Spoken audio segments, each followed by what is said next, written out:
What's going on? Okay, I'm gonna explain this best I can. All right, so to mess with clothes, you want to go into your Mod Cutscene Deluxe folder. Then you want to click the story folder, and then you're gonna have these two files. These two if files are gonna contain what you need. Which, if you double click one of them, you can see I've got something on my desktop. Double click one while you're inside 7-zip. You'll see a .json file. You can drag it to your desktop. This other one, .json file. I'm going to drag this one to my desktop. So the JSON file is the same name as the if file, but the JSON file goes inside of the if file. Okay. So, all right, I'm going to minimize that. Then I'm going to pull up. I already had it open. I'm going to pull up Notepad++, and you can drag both of those into Notepad++, and they'll open up. So let's look at story scene character mapper metadata.json. You see this here, default wardrobe, and then you see the character's name. So for each character, you can assign a default wardrobe. Okay, you can assign a default wardrobe for each character. So like for this store female 03, she actually has a female suit black basic 01. Store male 06, he has male casual Iverson sunglasses.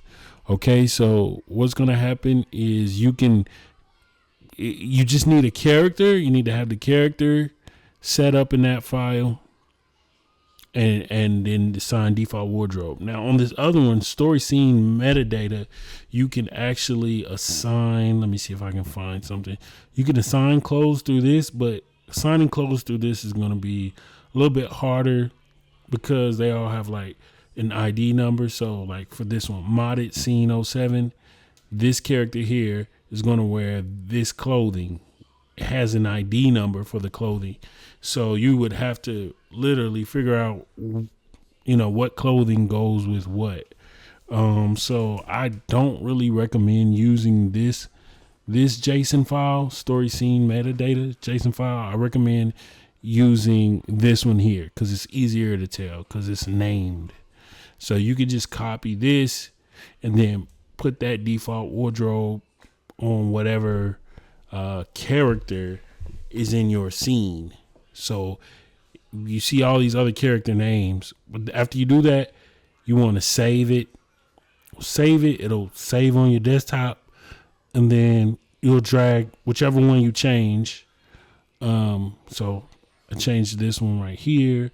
You drag that back into its if file. So right here, this is the if file. Open that up in 7-zip.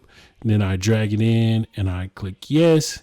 And then that's when I would start the game. I would go into the debug menu and go to any scene with the character that I just assigned a new default wardrobe for. And their clothes should appear.